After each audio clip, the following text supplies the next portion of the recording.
Welcome to our last topic, last video segment, last lecture, whatever you want to call it. And this is about corporate entrepreneurship. And as you would imagine, this is a topic I find very interesting. This is the reality in business. And there's a very famous economist named Joseph Schumpeter who wrote a lot of the seminal entrepreneurship literature. He coined this expression, creative destruction. And creative destruction says that there's always innovation ongoing, and the good stuff destroys the old stuff. And so let me illustrate this to you with something from my world. The airplane that you see is a Cessna 182. It's a very nice airplane. Were you to buy one new today, they would be just under $500,000, depending on how you got it equipped. And this panel is the 2005 instrument panel, or it's the 2005 Cessna 182. Looks pretty conventional, probably looks like a lot of the airliners if you've ever peeked in the cockpit of an airliner or seen the various videos. The center stack is built partially by a company called Honeywell. They bought out a few years ago a company called King, who was the titan in airplane instruments in the small airplanes.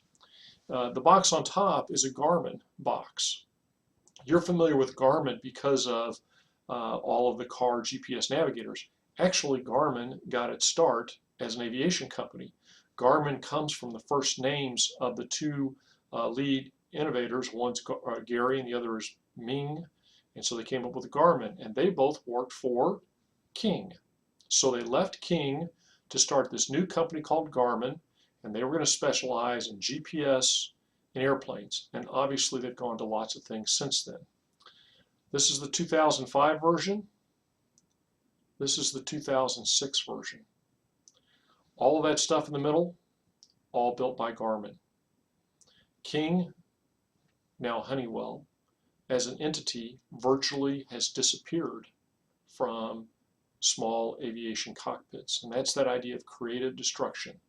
So even though we look at this panel and go, this is amazing, and it is, I've actually had the privilege of flying a variant of this airplane with this instrument panel, and it's amazing. It's actually more capable in many ways than the airliners that you get on board in terms of all the things that it can do. But what happened to King? What happened to Honeywell? Gone. And in the stock trace, you can see this, that big spike just prior to 2008, that's Garmin. Now, Honeywell is a very, very large company, and the business that King brought to it's a very small part of it. So really not driving the stock lines, but you see that huge run up in Garmin. What was that?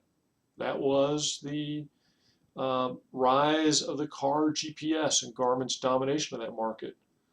Well, not only do we have the economic downturn of 2008, notice that Garmin's stock price was going down even before the economic downturn hit. What was that? That was the rise of the smartphone. So you see that Garmin destroyed certain industries, and then Garmin itself has been destroyed as its handheld navigators are less critical because they're now in the smartphones. Speaking of smartphones, this illustrates how hard it is to stay on top. The blue line is Research in Motion, makers of the BlackBerry. Depending on how old you all are, the age of the viewer, it may never dawn on you that BlackBerry has been dominant. In fact, BlackBerry really created the smartphone space. And you see just how well Research in Motion was rewarded, or rewarded its shareholders for that early dominance. And then you see the 2008 downturn. BlackBerry comes out of the 2008 downturn looking pretty good in 2009. And then the red trace is Apple. The iPhone killed the BlackBerry, at least the old style BlackBerry. Yet to be seen yet how BlackBerry will do with it. I'm sorry, how Research in Motion will do with the new BlackBerry 10s and the like. Obviously, they've got a lot of ground to make up. So you get this idea of creative destruction going on, and this is what innovation is about. If you don't stay ahead, you don't just stay even, you go down.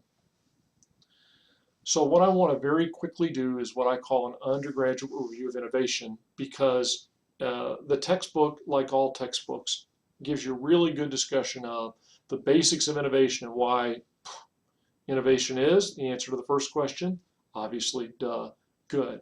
So companies are prized for their innovative abilities, and that is absolutely correct.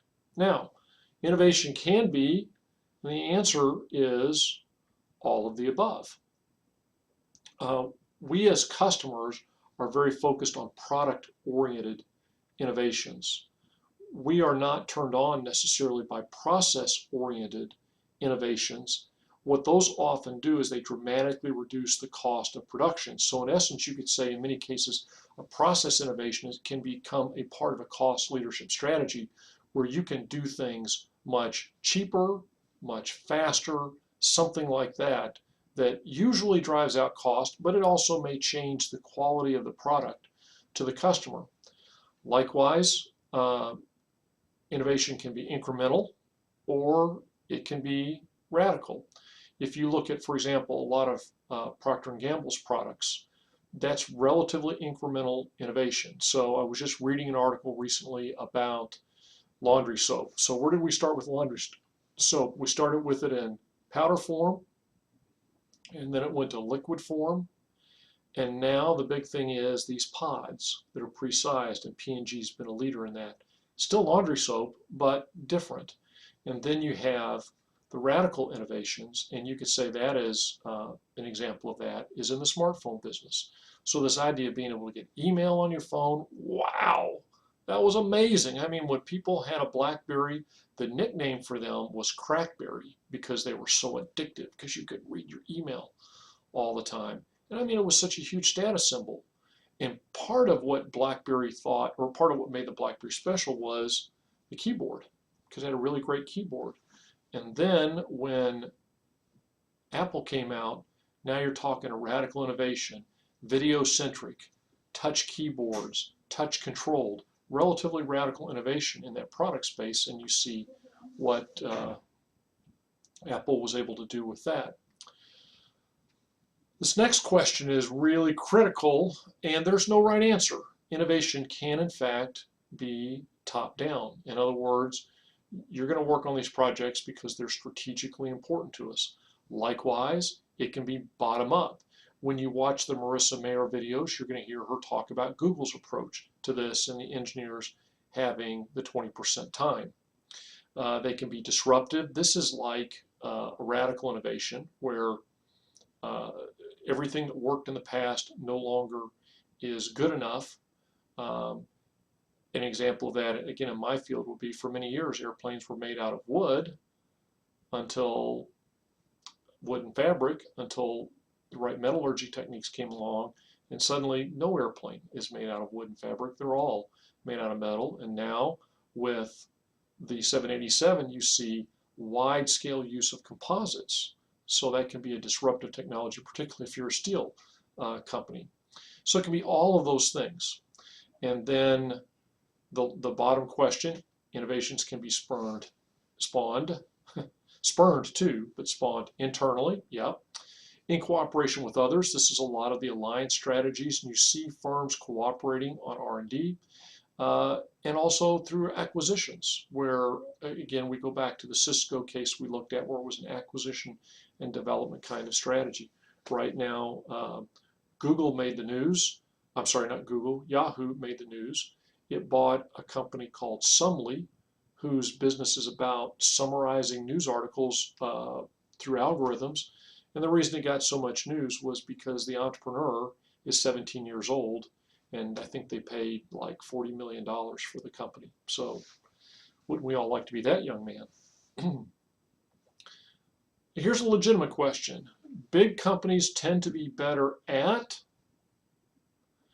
and the correct answer is incremental innovations than do small companies. And there's a critical reason for that we're going to talk about in a minute. And lastly, innovation is all of these things. It's vital and it's harder than it looks.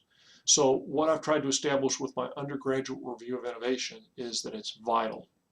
What we're going to spend a lot of the rest of our time with is why it's harder than it looks. And so here is the central question about innovation in big companies. What does a big company have? What does, for example, a P&G or a Honeywell have? It has lots of resources. It has the money where it can dedicate sums of money to projects, and it's okay to fail because they have the strategic depth and the financial depth to easily withstand that failure and survive. They have lots of talented people, which is another sort of resource. They have the access to stuff that will allow them to do the innovation. And yet, big companies tend not to be as entrepreneurial. And this was a surprise because Schumpeter, the guy said that coined the term creative destruction. In one of his later works, he said, sadly, entrepreneurship and innovation is going to mean the demise of small business because the big companies are going to have all these resources and they're just going to get better and better at it, and they're going to crush the small companies. Well, he was wrong, needless to say. So then the question becomes,